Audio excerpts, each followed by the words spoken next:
neighborhood of Gary, Indiana. AJ, A-Dub, Marco, and Stretch.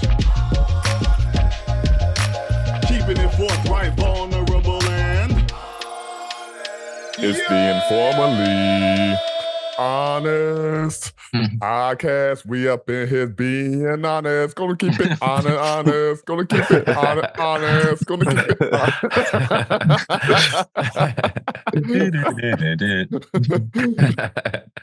Welcome back to another episode of the Informally Honest podcast. Four brothers got fired today, but I'll get to that in a second. Come to you to talk about this thing called life. No matter where we go, we're gonna keep it forthright, vulnerable, and most of all, giggity goddamn honest, as the song indicates.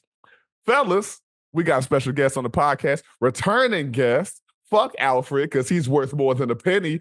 Maurice Pennington is on the podcast today. Penny, what's going on, brother?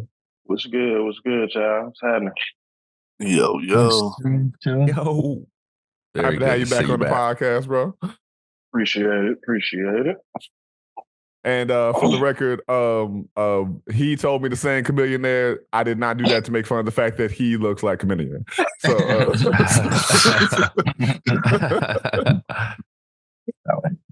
So, fellas, been a decent week. Anybody got anything that, particularly noteworthy that happened to you this week? I found $20. $20. Oh, I'll take it. Yeah, $20 in the parking lot. I thought it was a $5 bill, but oh no, this is 20. Come on. Speaking of law of attraction, yeah, my man out here working with the universe. All right. Got some gas money. Yeah. Exactly. Yo, speaking of money, my boss recently hit me up saying I've been getting that overtime for too many weeks. Too many paychecks now. So I need to go ahead and cut that shit out. Yeah. Cracking upside the head with the OT. She gave me that professional way of saying, so I would love to get with you and talk about how everybody can feel supported, but also understanding of the budget as well. I said, yeah, I got you. No way, let's talk about it. That's what's going on. Speaking of money, your boy is getting some. I'm getting a little bit. I'm getting a little bit now. I'm jealous. As many hours as I work, I ain't never got overtime a day in my life. I work overtime hours to get part-time pay. But bro, that's the thing though. This is how I be feeling sometimes. I gotta get the overtime so I can feel like I'm getting a regular paycheck. You know what I mean? Man, that's real. For real. Man. But so we gonna see. I can't fully speak to that because I'm definitely on workers' comp right now. Shout out. Yeah. But enjoy yourself. That shit about to be over. I'm about to get cleared in 2 weeks. Something like that. Less than 2 weeks. Are you feeling like health wise and shit? Are you feeling like you back and ready to go? And ready to at least re-engage. Right. I'm sure there are certain kinds of jumping specifically that still feel like not that strong. And even with me being back teaching in some capacity, like I'm not fully dancing again. So I don't. It's one of those things like you don't know until you do it. Yeah, like until you're in the environment to do it. That's always the rough part of like when we have off periods, which we're currently in anyway, where like we work 30 to 40 hours, and going from working 40 hours for 2 months to not dancing for 2 to 5 weeks is devastatingly different. And there's nothing you can do to still be dancing that much unless you got another job lined up. Gotcha. And even if you do have another job possibly lined up, you got to go through a whole approval process because, like, let's say I had another job somewhere dancing and I got hurt there, but not at this particular job, then that's a whole thing because that new job's not going to cover me being hurt. Mm-hmm. No workers' comp on that joint. Yeah, exactly. And so it's like a whole bunch of like what's the word? Like it's a lot of different circumstantial things. Gotcha. Though. But you mentioned like jumping as far as like your abilities, like based on pain and whatnot. You know, to see like if you're actually ready or not. Can you dunk on 7.5? All right, cool. Then you good. Then you clear. You cleared him standing up. Yeah, ain't got to jump for that. I ain't got to jump for that. As long as you can do that, you clear. Yo, what if that was a fucking measuring stick? It'd be like, all right, I'm ready. Let's go. Raise this shit up to 8.5 or something. I'm ready. Tell him I'm ready. That's hilarious. So we started this conversation prior to getting on the on the recorder, but let's just jump out there with it. Who is your favorite dumb nigga that dumb niggas think are smart? I can go ahead and jump out there. Dr. Clancy Umar. And, is that his real first name or you being no, funny? it's not. I'm being funny. Okay. Technically, his name is Dr. Umar Johnson, but okay. That's how little. Yeah, I'm tripping. Yeah, no, it's hard. White man's last name. That's like you supposed to be, you know, the Prince of Pan-Africanism and all of that. You still got your slave name. Yep. To be fair, my name is also Johnson, but I'm also not him. So exactly. You're not standing on the corner yelling at niggas that fuck white women.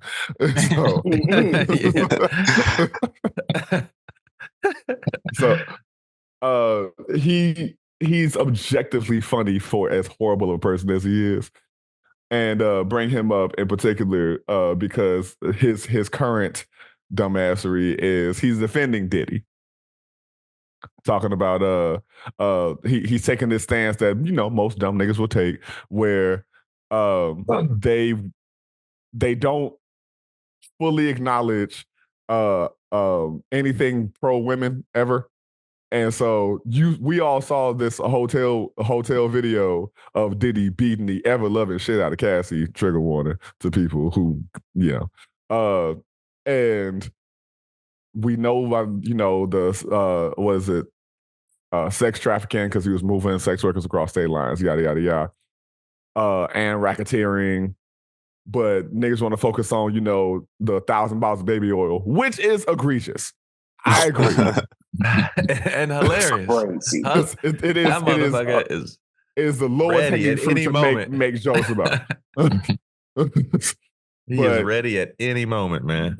What always happens in these scenarios is when niggas are clearly guilty of all this other obvious shit, they want to go, oh, but there's no evidence toward this other stuff that's being made. It's like this. Why are we always looking for evidence when there's so many things that's already there to put against this motherfucker? And so while he's objectively funny with, you know, if you ever see the video of him counting, like he had the Coach Swain for he has, like, you know, a couple bills in his hand. He's like, donations, yes. For his imaginary school that he'd been trying to start for 15 years.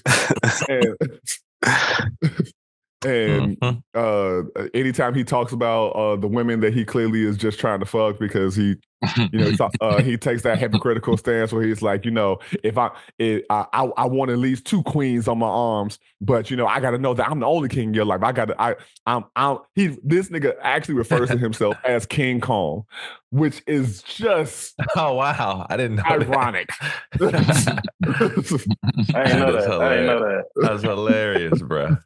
That's what I'm saying. Like, how are you supposed to be this on this side, but you contradict yourself so often? Yeah, that's too good, bro. Who that y'all motherfucker is too easy too. It's too easy. He's too. God damn, he's like asking for it. Shit. That's a tough one. I mean, it's just yours. This ain't a bracket system. It's not, you know, nigga CAA. Dr. Umar really is hilarious, though. Yes, he is. Yeah. For me, this might be controversial, and when I say this person's name, I don't support this person at all. Let's go. Kevin Samuels. But I would say Donald Trump. Yeah, that's a great one. I could get that. Yeah. If he wasn't trying to run the country and he was just in the background, just being whatever he was doing, mogul, if you want to call it that. He's We can actually keep it a just funny. hilarious man. He's a funny dude. If you remove the fact that he's trying to take people's rights, that he's racist and all that, if you remove all the big things, he's a funny dude. Like, and I hate to say it, but, I remember when he was like, I haven't been following this political circus this time because I'm just kind of exhausted from it this time around. But if I could think of some stuff from like the last one, when he was like, I could go out on Fifth Avenue and shoot somebody, and it wouldn't change my poll numbers. Like, that's funny. If he's not trying to run the country, that's actually, it's like everything he says, I kind of attribute it, like it could be from like a comedy movie or something. That's why, like, back in the day, I was comparing him to Michael Scott from The Office. So, like, they're the same person. Like, if you watch The Office, him and Michael Scott are the same, and that's not a good thing. Him and Michael Scott are the same person. So one is trying to run the country, and the other was the regional manager for a paper company. That's a great one, bro. And then the thing with like the dogs and the cats. I'm telling you, I saw that shit. I saw that shit in real time, and the cackle that jumped out of my spirit because you just saw him crumble in real time. Yeah. Yeah. And it was especially because even hearing how much stupider it is now of seeing JD Vance on an interview say like, "Oh yeah, we make up stories." I did see something like that this morning actually. Yeah. And then go ahead. No, that's it. I just saw that saying basically what you said. So you said. But finding out that like how easy the misinformation does happen of homegirl that was reporting that her cat was missing and them trying to put that into this narrative. Turned out the cat was in her fucking basement. Shit showed up 2 days later. The rumors towards Haitians and all that kind of shit. Like, people just finding dumb excuses to find some new dimension of racism. It's just it's all an absurdity. But for Kamala to just be like, she did the most black woman thing I've seen on a political landscape. Was just like, it was the equivalent of being like, hey, if you really think that you can entertain more women than me, go ahead, go out there. Go. I'll invite some bitches over so they can tell you that your dick little.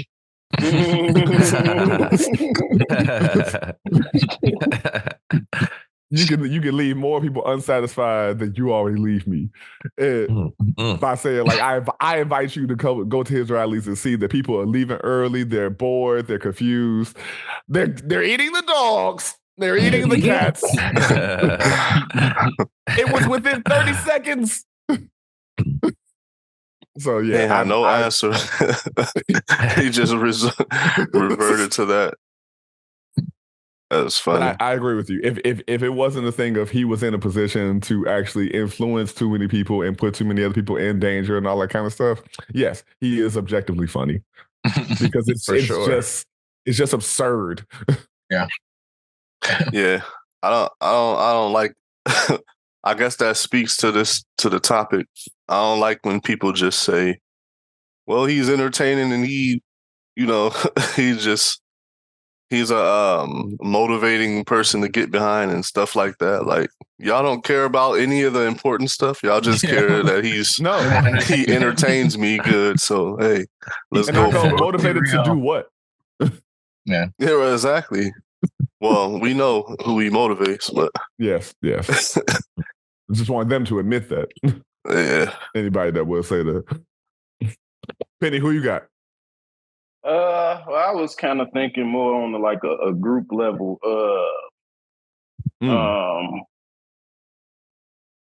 It's a few relationship type podcasts that I do, subscribe to, but a lot of them like they chasing going viral too bad. So whether they talk about just trivial topics or they bring people on there that's just clearly out of touch with reality, that kind of grinds my gears, And if you watch one on your YouTube, your algorithm, they dig at the bottom of the barrel and they push those up first to your feed. So even if it's just a short, scrolling through shorts and then some that kind of just throws me off. But we know it's a million of those. But the people, the groups who actually, genuinely want to help, informally honest, Yeah. cool. But but all the other ones who just trying to chase the viral moment, and they get them too, and then as you see they more forward going, it kind of go to their head. So and then that just show you what type of people they are, and a lot of times, the younger people, they influenced by that, and then and then you go out into the world and then you see it play out in real time, and it's it's crazy. So that's all I got. Yeah, people carrying balloons around, man. Yeah, man. That balloon show is the wildest. I've never seen an actual episode, but the clips are just insane. Yeah, it's crazy. I don't think I've seen it either. Who is that? I don't even know what it's called. I just seen clips and too. It's just like that red balloon show. You never seen any clips of any of this red balloon shit? It's people popping balloons. It's a lot of empty warehouses. A lot of empty spaces for people to do this stuff. Maybe I did, and it's just not clicking. But so for Aaron and anybody else that hasn't seen this kind of thing, it's a pretty much a dating show where let's say it's a. Wait a minute, my bad. I know what you're talking about. It's the one where when they have like the women all lined up, and when the guy comes up, they I see what you're. I thought you're meaning like out in public, like grabbing people out in public and shit. Like, okay, if it's like they're in like a got you. My bad. I'm here, y'all. I'm here. That would be. So I just clicked in on the podcast, y'all. What we talking about? What we talking about? I'm out here. That would be hilarious though. Just somebody standing on the corner with a red balloon, and just pop their what? Walking her? That shit is wild. That shit is insane. Like I don't know how I don't have the ego for that. Right. Same, bro. I just don't. Y'all remember the show on MTV Next? When the people would get on the bus. Man. And room raiders and shit. Dang, I remember that one too. That's actually kind of a good concept though, to like check out somebody's room and get a feel for like, because like tidiness could assume something and completely messy could assume something else, and personality wise and shit. With stuff like that, I do be wondering though, because I go like in the same way that we know cribs most of the time wasn't their real house and all that kind of shit. With a thing like room raiders, unless you just have no home training, I would go, you knew MTV was coming this day, this week. You ain't want to clean up at all? Yeah.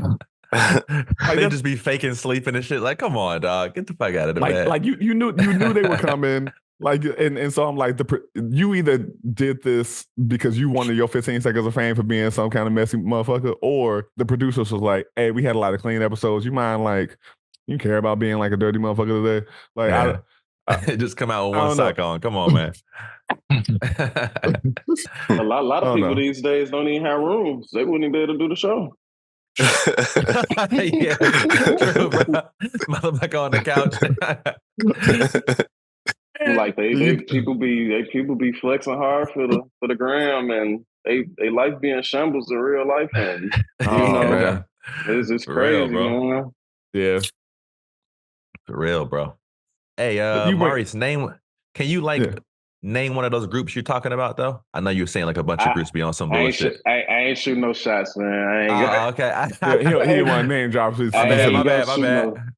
I mean, I can shout out the good, but I ain't gonna. It's a group down here, based out of Houston. Crew Season. I don't know if you guys came across their clips.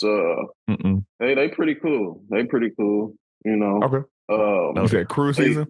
Crew season with a K. Yeah. Okay.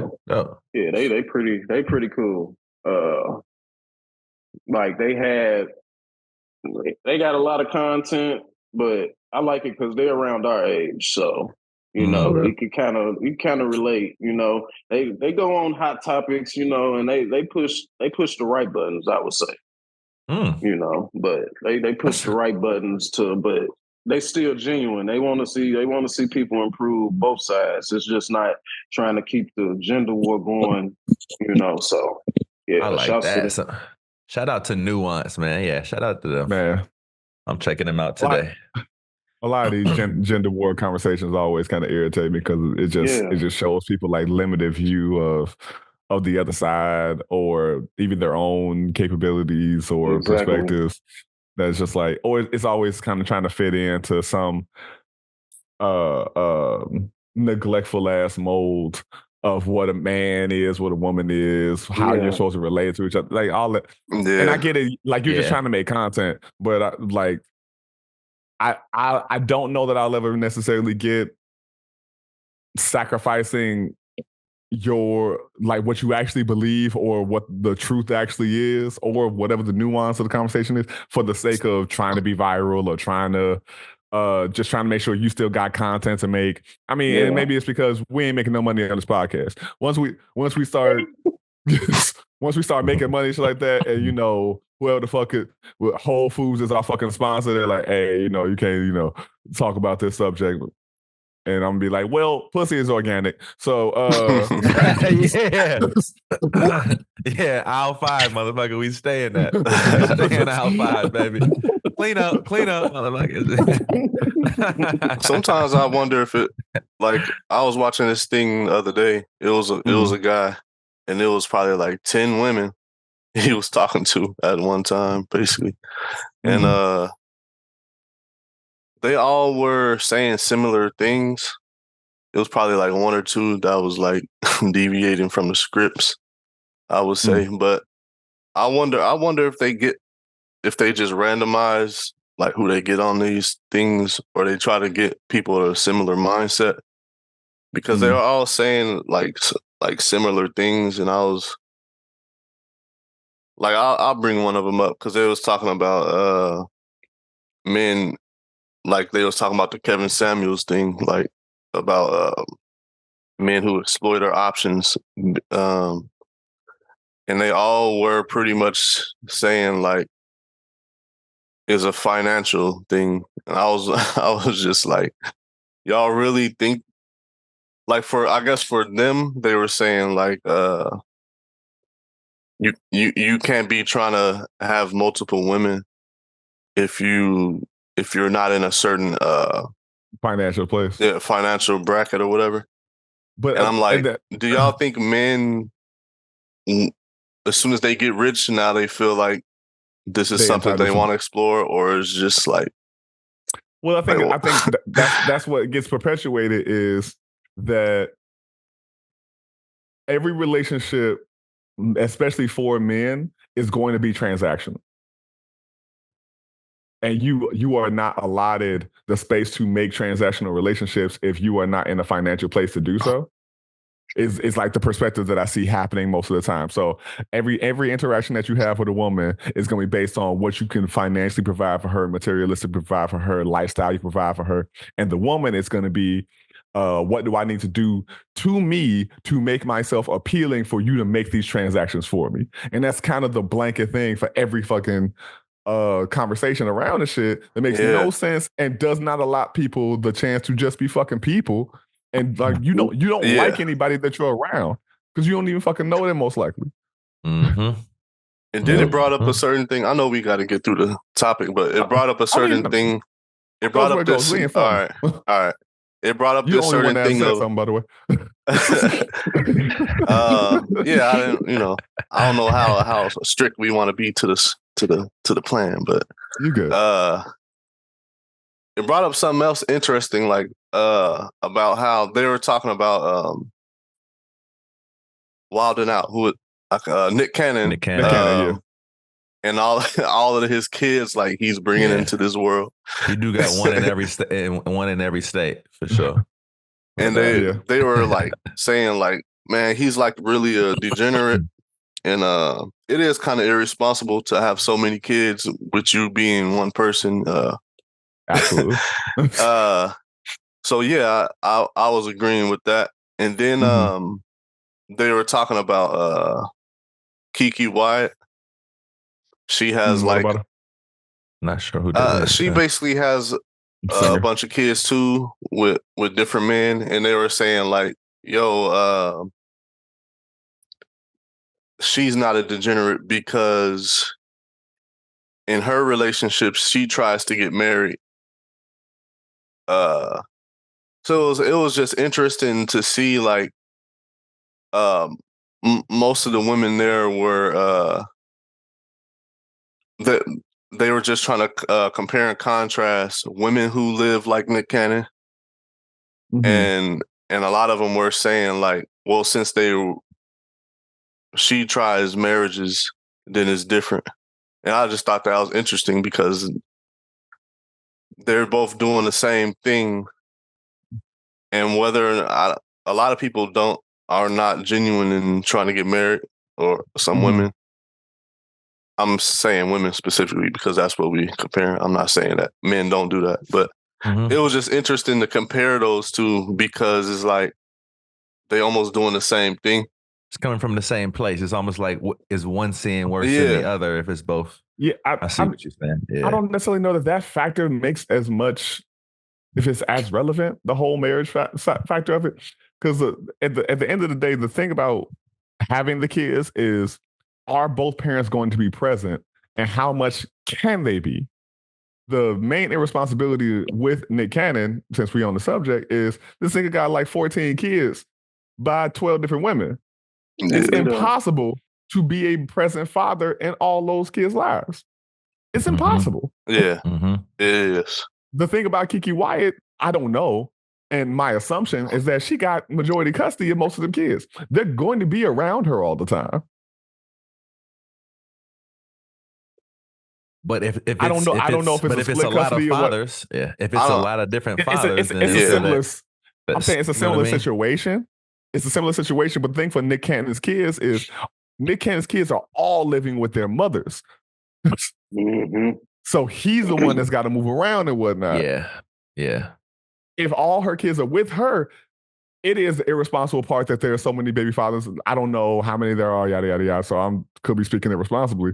But if it's anywhere near the same number of children and baby fathers, then it is irresponsible for making sure that your kids still have their dads in their life or what have you, with as much frequency. But I think it's different in that capacity of having those kids make sure they come to be with their individual father and whatnot seems easier or more feasible, rather, to me, than me, the person, trying to make sure I can be in 14 locations. Yeah. I think that's like the straight for like the face value for sure.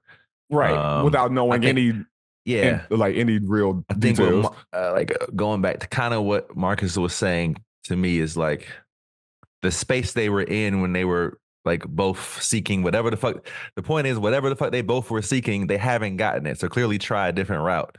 I'm saying, kind of like to take the specific situation out of the deeper picture. thing. Like, what are you really looking for? Because you're clearly not finding it doing this shit over and over. Like, so, I just think that don't use marriage as a front for you just to want to kind of skip around and people, because people look at marriage more official. I mean, it is official, but lawfully,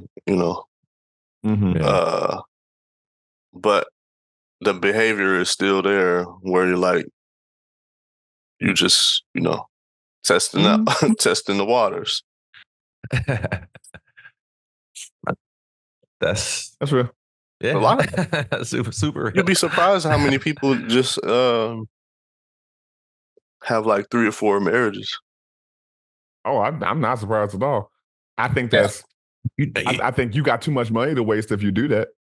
You know what though? Here's the thing. I guess because it's more official because it's marriage, like you said, even in regards to like legalities, I guess on an official level of you guys both sign the shit and all that, the marriage license and all that.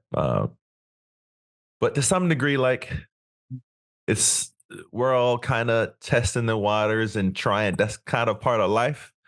Even from a kid, you're like looking at it from like a scientist's perspective, to kind of figure out what this is. It's just that like at a certain point, motherfucker, what are you not addressing? All fun is fun, it's cool. Like I guess in that regard, marriage makes it a little bit more of like this is supposed to be more of a commitment versus how they always say, well, get your cheating out. This is not everybody says this. I'm just kind of bullshitting to get to a point. Like get your shit out while you're just dating before you. And then try to be serious with the person you marry. I just wondering, like, for some people, is it for everybody else? Like, they chasing the wedding. They chasing the wedding. Yeah, exactly. Like, or are you chasing, to secure that certain financial stability, which I can't blame you for. But if it's all about that, or is it if it's all about how people view you, so they won't look at you like a Nick Cannon? Whatever they say it's about after 5 or 6 marriages, man. Yo, we got 5 or 6 is wild. Get them. We said 2, 3, maybe 4. Like 5 or 6 is insane. There's somebody out there. Yo, get a fucking cabin in the woods, son, and chill for a second. You know what I mean? Rewrite the blueprint. Rewrite. Like at your 6th marriage. Who's even like caring at that point? Like for me, like I couldn't imagine getting married twice. Like if me and Kirsten don't work out, whatever. Like, right. I can't imagine doing like I just couldn't I couldn't imagine doing that again. This is like there's so much investment. I'm not even talking about financially. I'm just talking about there's so much emotional energy, investment. It's like there's no possible way I would ever do this again. Bro, I feel the same way. I can't. But like y'all was saying, like some people are just in love with the idea of having a happily ever after. Like people like put so much focus on like weddings and spending all this money, and because it's a status thing. Like you invite all these people.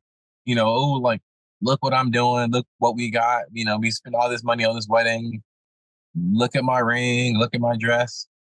It's all it's like for show. It's like, pageantry, yeah, for show, man.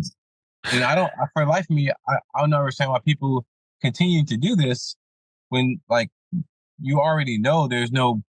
I mean, unless you're just like a gullible person, but you should know, like, going into it, this might not last forever, and that's okay. It's not a failure. You're not a failure if it doesn't, but I don't know. And maybe that's a terrible way to go into a marriage but maybe that's me being a cynic, but as a fellow cynic, I get it.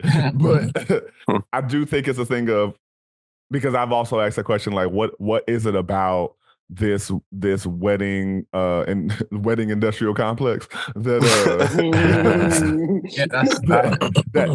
so that's still appealing to people, and I really at the core of it think it's two sides of the same coin. That is all. The coin is attention. It's either you've never really been the center of attention that you've always wanted to be, and you want to have that at least once, or you crave attention, and that is for a lot of people the apex of attention. You're here to watch me quote unquote start this journey to be the center of beauty and poise, etc.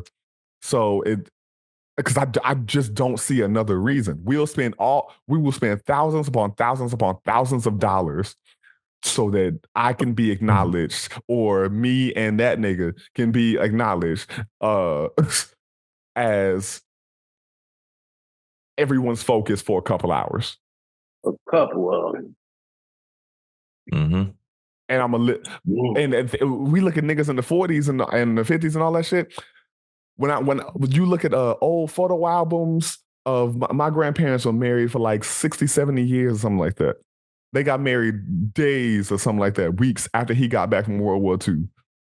Same as my grandparents. Actually, I think they just hit 70 recently, so shout out to them. My bad to cut you off, but no, it's okay. So it might it was be like 50. World War II as well. It was like similar.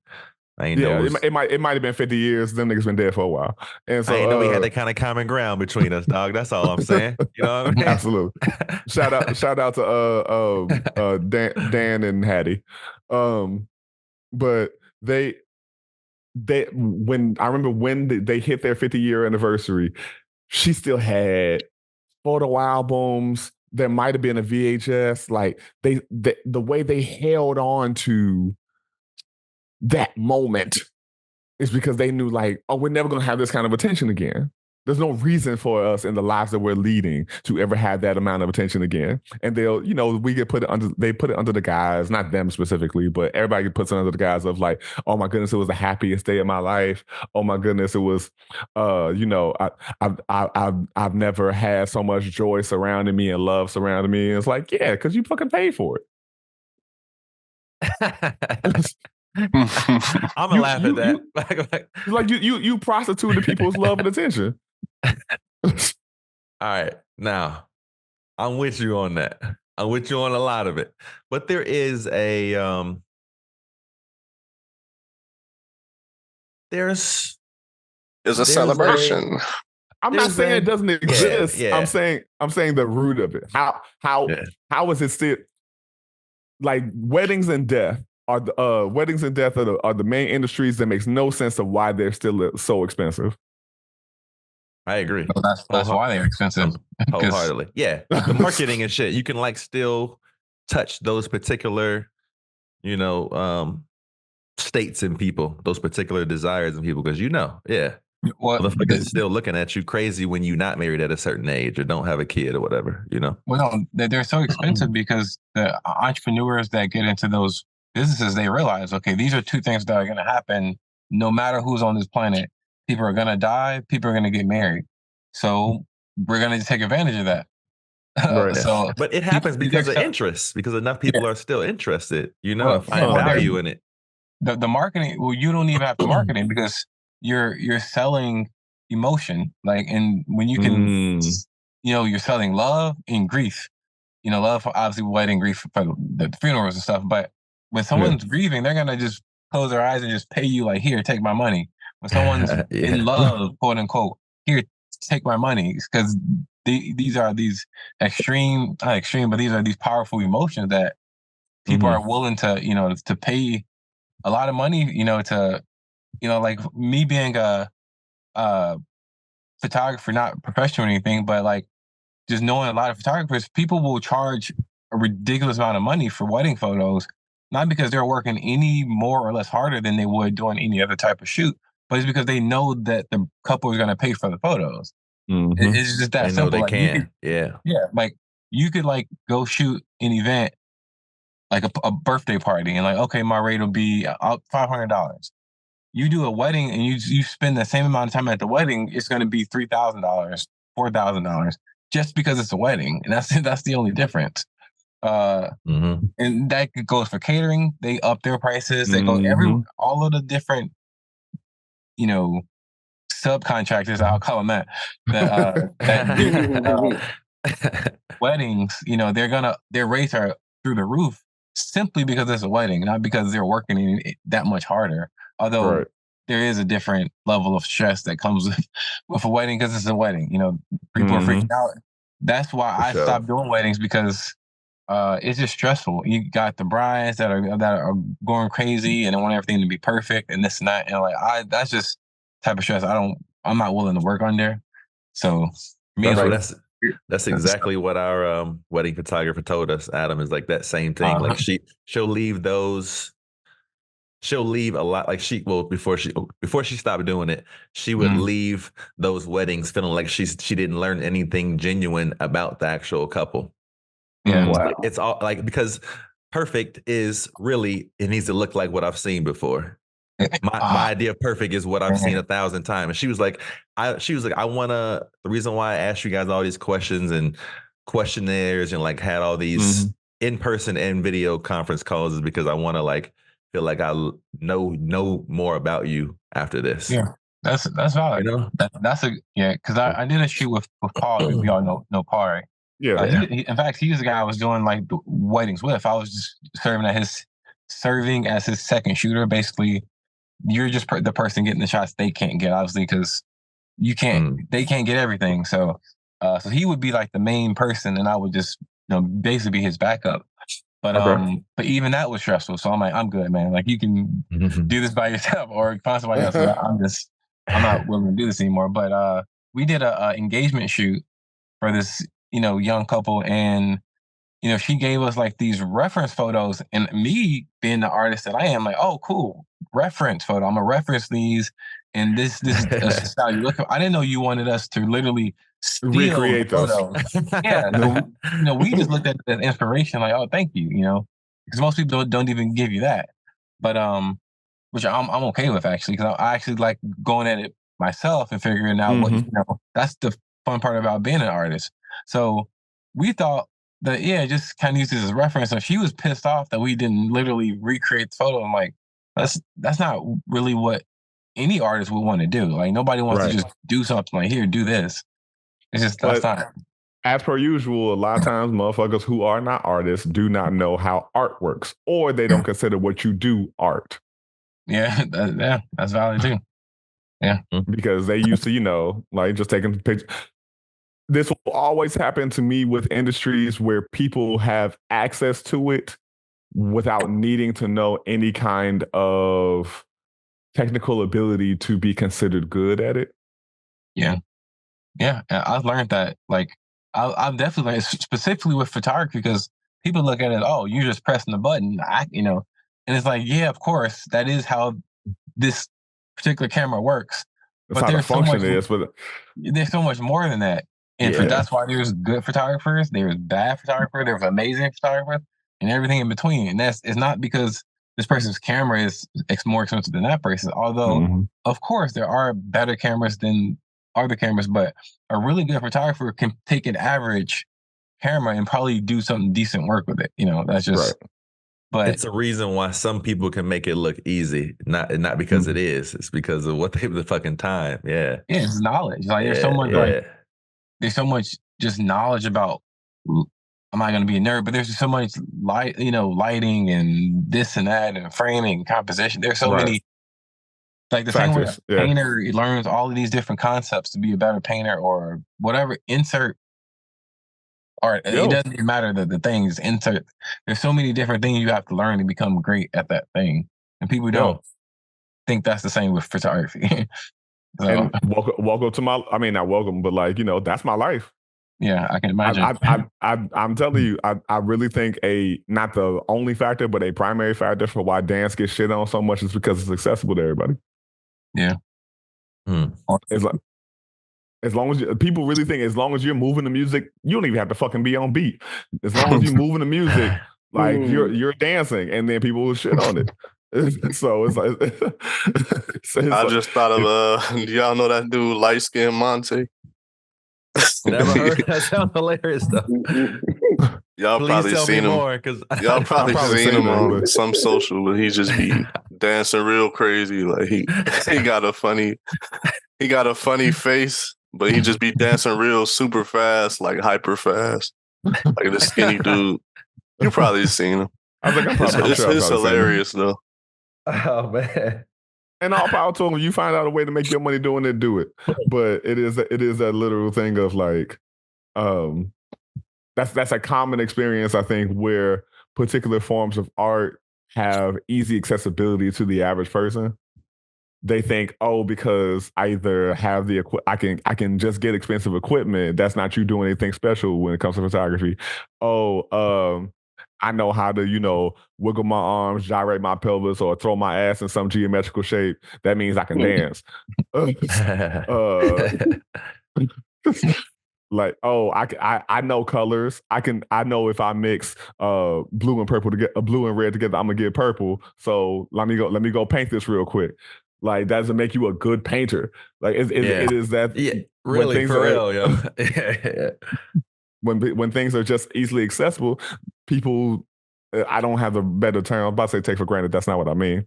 But like, people will shit on people who are good at it. I see that all the time. We probably all have witnessed this before. Someone goes out and buys a beginner camera, and then literally 2 weeks later, my rates are X, Y, Z. What are you talking about? Your rate? You haven't learned anything yet. Like, you haven't done these. Like, you don't know what you're doing. Like, you see that all the time on Facebook. Like, all right. But just because you got a deal. Some people do that, and it literally works for them. Where like people don't know any better, and then 4 years later, granted, they didn't. You can do what you want. I can't. I'm not the gatekeeper or anything, but right. I've literally seen people like start a career in photography or anything where like you probably shouldn't be charging anybody anything, but 4 or 5 years later, they're like, dang, that's actually pretty good. They're killing it now. But I'm like, I'm not sure. And I've seen someone say like, there's people that are, there's people that are, I'm messing the phrasing up, but basically it's like, there's people that are super talented, but because they are quote unquote intelligent enough, they don't trust their work enough to actually put it out there. But then there's people who aren't talented, but they're too dumb enough to not know that they aren't talented. Right. Yet they will do it, and then they'll become successful because they were too dumb enough to not even think they weren't good. If that makes any sense, it's like this weird thing where like there's some people who are so confident in themselves that even when they're not good, they still make it simply because they're confident. And then the talented people aren't confident, and then they don't make it because they were never confident enough to basically try it. And so they say and you preaching to me, brother. Yeah, that's that's a word right there. It's a weird phenomenon. Yeah, they just say hard work beat talent sometimes. Yeah. Oh, most times. For sure, most times, yeah. Most times hard work beats talent. Man, I take that shit to heart, man, because I know I'm a better choreographer than I'm currently employed as. Yeah. But I hate admin work. So that's a conundrum of having to live, unfortunately, in this like grant world and all of that kind of stuff. It's like I just let me make it work. Let me make the work, and it gets the notoriety that I'm sure it'll get, because I don't feel like having to prove to you that you should give me the money to make the work. Just give me the money.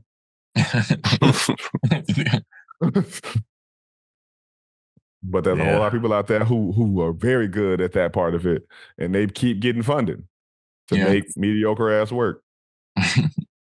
Yeah. Yeah. Like, are they more of like jack of all trades but master of none kind of thing? I wouldn't necessarily say that. I think everybody has like their branch of the field or whatnot. But I think some people were great students. They like, and by students, I don't necessarily mean the learning part of it. They were great in college for their writing papers. They're strong writers. They're strong. I'm gonna make up a word because I can't think of it right now. They're strong propositionists, proposalists. Again, I know these are not words. Administrator probably is. And so because they're informally with an ILLY in a word either, so we good.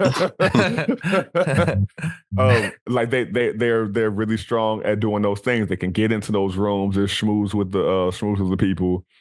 I get in those rooms and people start talking about their money, and I go, God, I don't fucking care about that. Do you have a personality? Or are you just rich? You know what though? So, I be feeling the same way. In a lot of situations, and like, it sucks, but like I do be feeling like I should just. Sometimes if I really want this shit and this is the opportunity that's here, I just gotta suck it the fuck up and do it. You know, I can't that's a lot of thing that kind of stops me with shit too. Like different opportunities, I'm right there with you. Like I rather even small talk of any kind, like it stops me from getting a new friend or networking when I met this person and I could have gotten a new job or in a different field or whatever that was actually interests me or whatever. I let that same shit stop me and I'm like, fuck, man, I should have just talk that bullshit because this seems to be a part of it. The opportunities here, some, you know, in the art world, I guess if money has to be made, there's a business thing. I'm right there with you. And it's like, I be thinking sometimes, like, how many times am I going to let this shit stop me just because I know it's fucking annoying? And then I let it stop me again because it's fucking annoying. You know what I mean? I mean, because it's one of those things where I'm like, I know I can talk. I know I'm so good at talking. But the instant that this situation feels disingenuous, I'm out. Because my brain doesn't know how to make you interesting. That's the hardest thing for me personally in those situations or if this goes to an awkward place where I see like, oh, I have to be the one to continue this conversation. I know. Oh, I can't stand that. Sometimes I be wondering, like, how long will it take for this topic to turn into something sincere? Like maybe this is just that initial wall that I gotta like break, and then I could get through because then we can hit each other deeper and really connect on like something that I wish was this way from the start. You know, it's gonna be like 2 hours into the night. How many drinks is it gonna take for us to really be able to like, all right, man. Oh, damn, for real? You got, bro, how old is your son? Yo, he skateboard too? Spit fire tires, bro? Okay. You know what I mean? Now we in.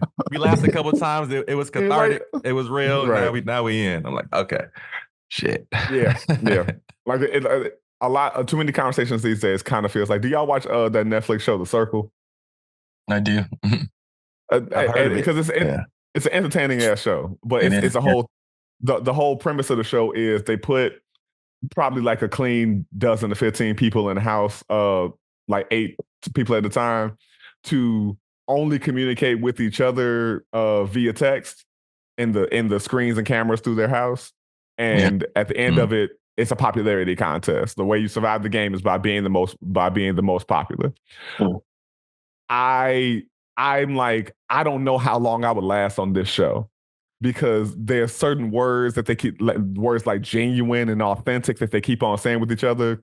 Then I'm like this, or they just got to say one sad fact about themselves, and then they're like, oh my God, they're opening up, and you're like, bitch, it's like, oh,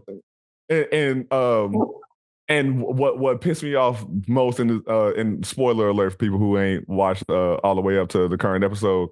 But this bitch had her top alliance person that was in her corner the most, and she's like, I got to get rid of them because that's going to help my numbers overall, is what I'm thinking. And so they get rid of them. That person, when you get eliminated from the game, you get to go see any person because no one sees each other's face. You could be lying, you could be catfishing, yada yada yada. Yeah. She goes to see this person, and that person ends up being like, the person that got eliminated is like, hey, just so you know, I was going to have your back the whole time. And the person does not tell them, I'm the one that got you out. Yeah. and sits there and cries after, be like, I feel so bad. The next episode, she lies on the black man to the whole group. Yeah. And then he calls out like, yo, you're fucking lying. And she immediately goes, you should have came me that way.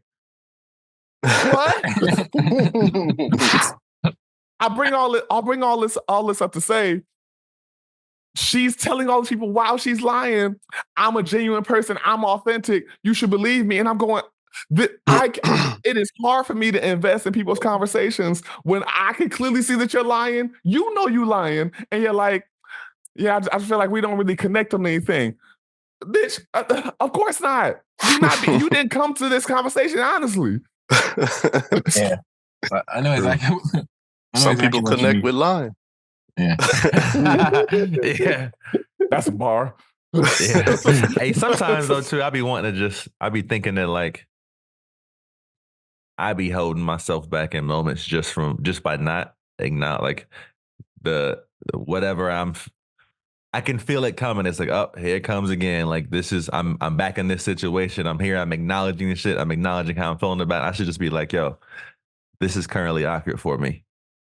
Mm-hmm. And you know what I mean? Just see where it goes from there. You know? Hey, that would be like the most, and it's like I hold myself back sometimes from it being maybe like inviting them to be more genuine. Because I stopped there. You know what I mean? Versus just keeping it real about where it is right now. It's like it would be better to do that than just continue the lie. You know, I'm a big advocate of lean into the awkward, because if we can't internally both acknowledge I do, but like verbalizing it, you know, that's real. Yeah. I mean, sometimes it literally is because what'll happen when you shy away from it. At least for me, I'm shying away from it because I haven't figured out whether or not I should just say that this is awkward or speak to something to kind of break up the tension of awkwardity. Aquatity. Yeah. I'm making up words like opposite of aquatity. Opposite of aquatic. Yeah. This moment is very dry right now. You know what I mean? Like sometimes you just gotta go like, oh, this is that thing. Example, I remember a long time ago being on a date with this chick. And me being on my like poly shit and or just open shit. I remember saying it to her and seeing her whole energy shift like, oh, now I can't fuck with you because you might have other bitches. And I immediately went, oh, dang, you don't like me as much now. Did I just shoot myself in the foot? She immediately laughs, whole energy resurfaced. And it was that whole thing of going, oh, it's like, oh, you did have feelings about it, but because I didn't try to be fucking weird about it, it gave you the space to not be fucking weird about it. Now, does everybody do well with that? Absolutely not. And I'm also clear, them niggas don't need to be in my life. I don't need them kind of issues. We can either all be awkward and move forward, or you have a nice day. Nice life. Yeah, for real, yo. I like that. I just don't verbalize it enough. I normally just try to like make space internally and, you know, and deal with it in, but I definitely could verbalize it more. I've gotten better at saying like, yo, I'm running out of things to say. So that's great. trying to keep that be more consistent. You know? Yeah. It has been great speaking to you. For me, like I can't stand like I'm in the presence of someone who just simply just can't be silent, where like they gotta find something to talk about. And like, dude, like you don't have to talk. Like just because we're crossing paths doesn't mean you gotta start an entire conversation. Like just Agreed. You know, some people think they like, oh, I gotta say something. Like you don't actually. You don't. See, that's what I would prefer too. Like when it's awkward and I say like I'm trying to deal with it, I'm like acknowledging it internally. I would like to but like without someone knowing. Sometimes it's easier to verbalize like this is what I'm doing right now, rather than just cutting the conversation short. Yeah, that would be ideal. Hey, honestly, Adam, like that would be. Wouldn't that be amazing if like that was part of the metric for finding a partner? You know? Like, can we sit quietly long enough and still be okay? That is. Yeah, definitely one for me. I don't feel like it's a common thing or like a popular thing, though. You know, probably not. I could be wrong. I guess it depends on the people, I guess. Yeah, I definitely use that. Like, can we just sit here? Do we have to? Do we have to do stuff? Like, can we? Like one thing I've seen circulating these days. I don't know if it's serious because it's just internet shit. But I saw people talking about, yo, can we have a nap date?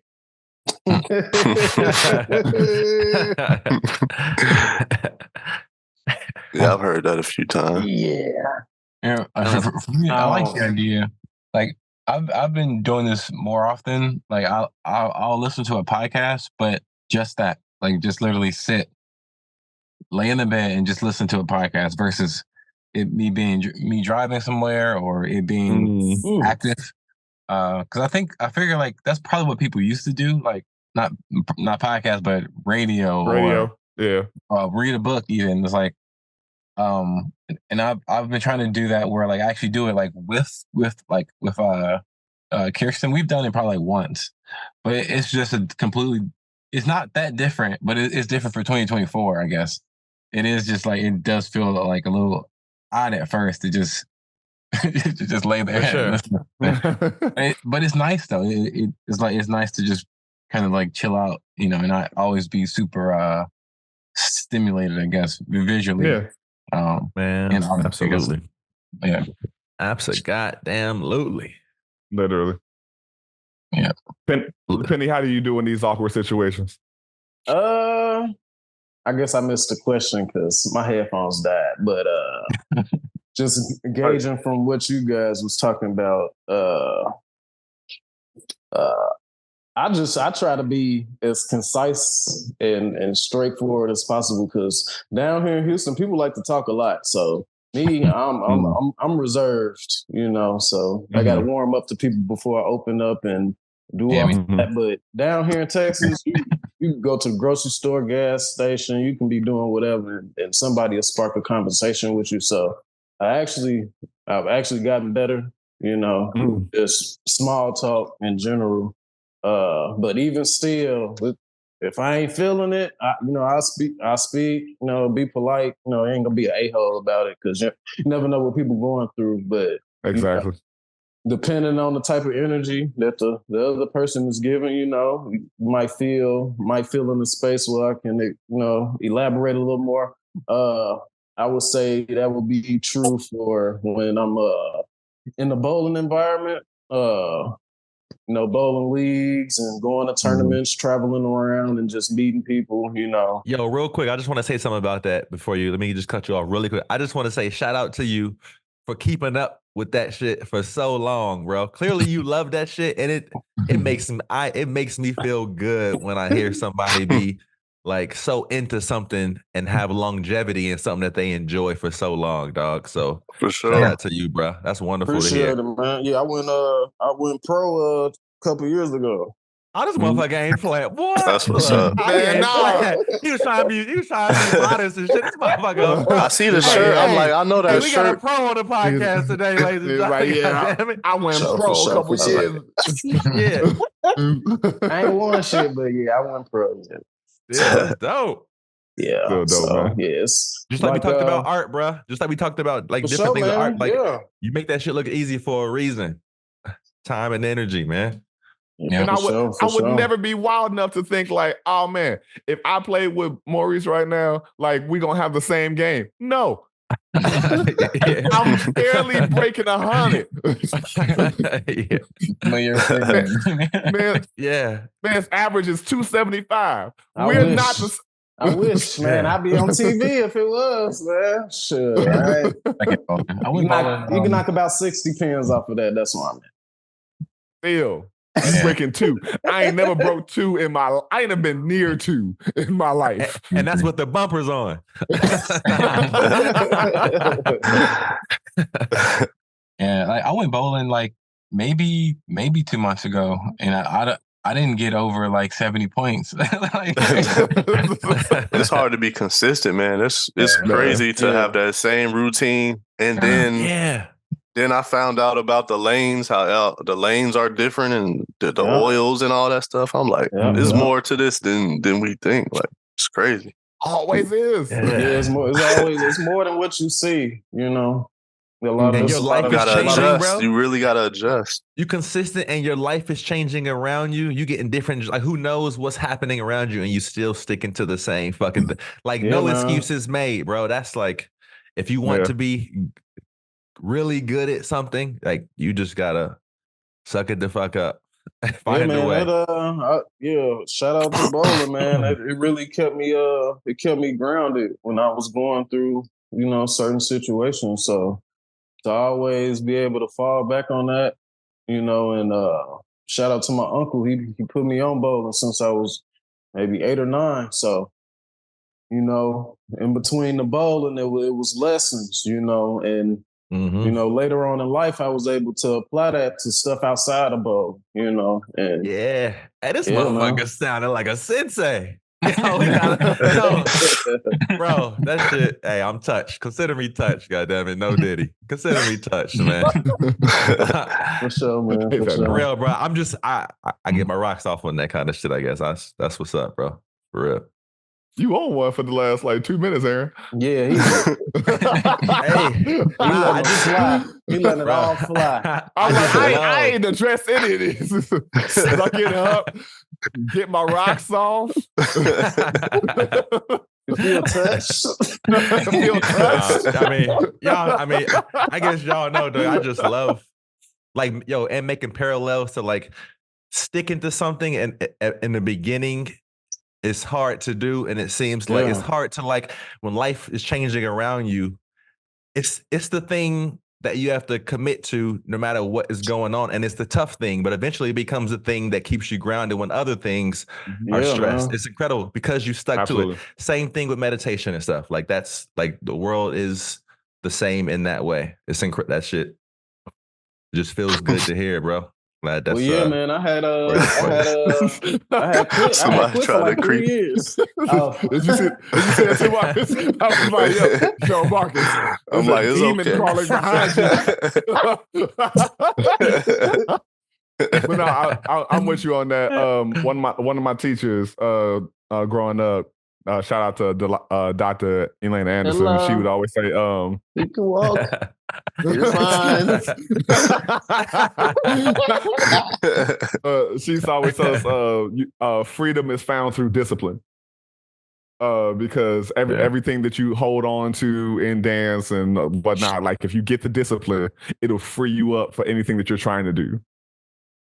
Yeah. And so take your responsibility. Super true. That's great to hear that bowling served as that catalyst for you. And it happened. I wasn't even bowling. I had quit for 3 years, And it came from the decision that either this was 2016. I had to make a decision if I was going to move back up to Gary or come back down here. I remember Houston. that. Yeah, so it came down to I'm like, my girl was in Chicago as well, so that was a driving factor. And then, just networking. I went to Gary, so I went to Gary with a purpose. Okay. I went back to Gary with a purpose. My roommate from college, he got me a job in the railroad. Going back to. So I was like, all right, bet I can work this. Be closer to my girl. Okay. Boom, boom, and then I was like, I was like 5 years. I'm giving myself 5 years to make something happen, and it worked out. It worked out real good because it was almost exactly 5 years when I moved back to Texas. So, it came around full circle. We talking about days. I went back to Gary August 5th, 2016. I moved back to Texas August 1st, 2021. Wow. Shout out, bro. Shout out.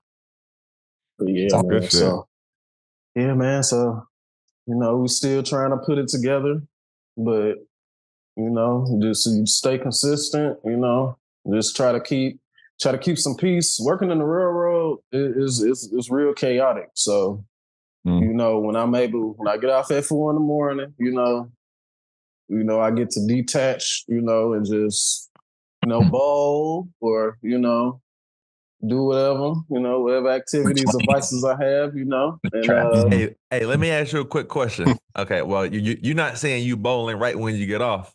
Yo, you got a fucking key. No. You got a key at 4. Who else is in that bowling alley at 4 a.m? My man out there putting in hours. I was thinking that too. It's a 24-hour bowling. No, it ain't nothing like that. I know a couple guys that got keys to the bowling alley, but not me. Nah. But even if I'm not in the bowling alley, I'm watching content. Watching film. You gotta watch the film. Watch the film. Gotta watch the film. So playing Wii bowling. Do that help? Do that help at all? Man, probably mess you up, bro. I'm actually trash at Wii bowling. Oh shit!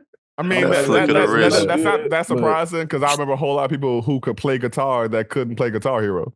Yeah, that's crazy. But yeah, man, shit. Sure. Now, Storm is a bowling brand, right? Yep. I thought I'd seen that on the balls and stuff. Yeah. Yep. Brand. Yeah. Trying to get that sponsorship. That sponsor. I was like, trying to get that sponsorship. Yeah. I ain't put enough scores up yet. Shout out to Storm, man. Hit your boy up, man. For sure. What's like a minimum score you think you need to reach, or that you know you need to reach before you get sponsored? Oh, so that's honor scores, 300s. That's a perfect game. 12 strikes in a row. 800 for we go 3 game sets. So if you can get over 800 in your 3 games, that's considered an honor score. Makes sense. Winning tournaments with their products, The industry is really transitioning fast. It's a few guys on YouTube right now that's they pushing the company forward. And they just so happen to be under certain companies. I like Storm. There's other companies. It's kind of I want to say it's 3 or 4 main companies, and then they have they got companies under them. So. Storm is the main brand, but they got maybe 3 or 4 companies under them. Brunswick is the biggest; they had the most companies under. I've heard of them. And then we're gonna see who bite the bait first, But is there any particular brand that you want? I would like Storm. Storm cool. They got my highest score. I shot 299 last summer with a Storm ball. Damn. Yes, sir.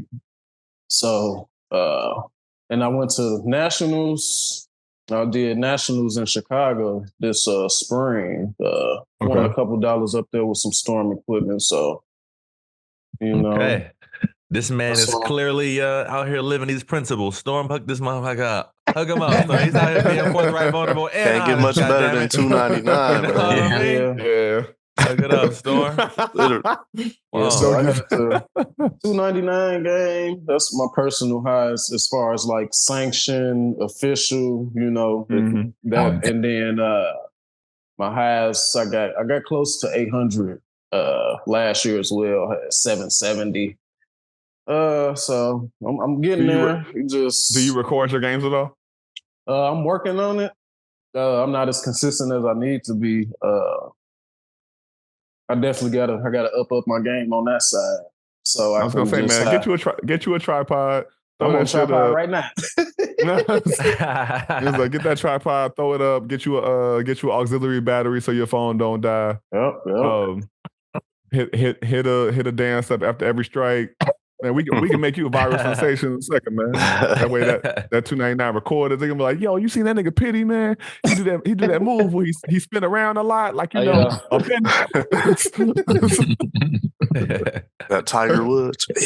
Yeah. Celebration. Yeah. For sure. Well, Penny, we appreciate you for coming on today, man. Always great to have you on the pod.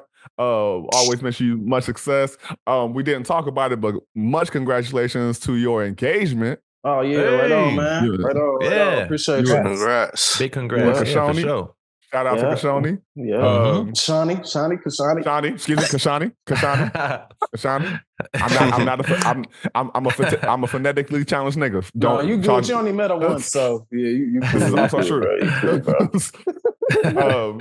Last time I saw Kashani, we was that the day we went to go see whatchamacallit? Wait, that was New Year's Eve. New Year's 2018. Eve.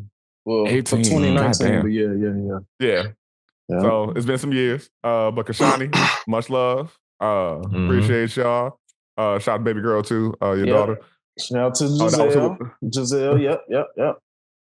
And yeah, fellas, before we get out of here, any last thoughts?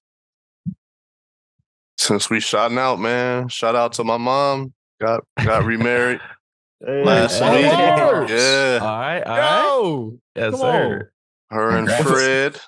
Shout out to Fred and his family, man. It's Do you like Fred? Yeah, man. He's a good guy, and that's what matters. they very happy. So it's definitely kind of weird at first, but it's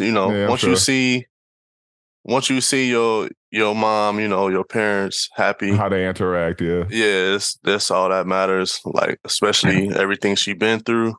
Mm-hmm. Shout out, man, to love.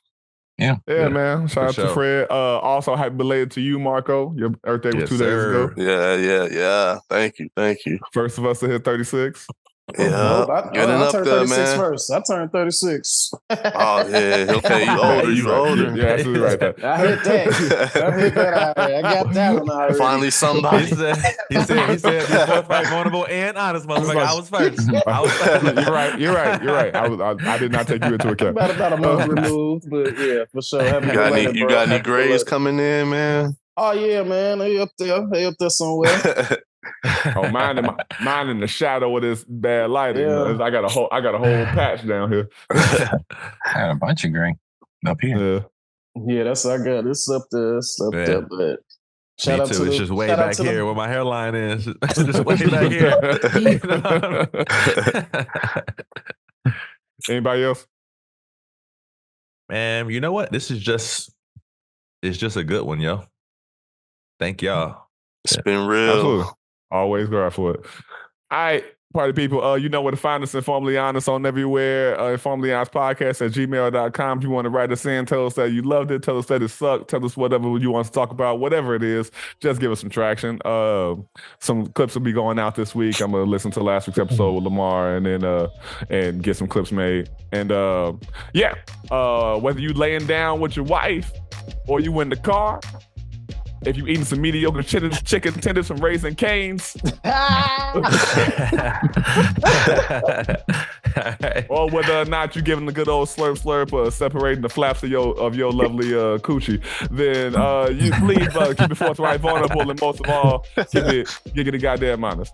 We love you. We appreciate you. It's the Informally Honest Podcast. Fresh. We out. Yeah, there we go. Bringing that shit full circle, man. Yes, sir. Peace, world. Thanks for listening. Peace. Out.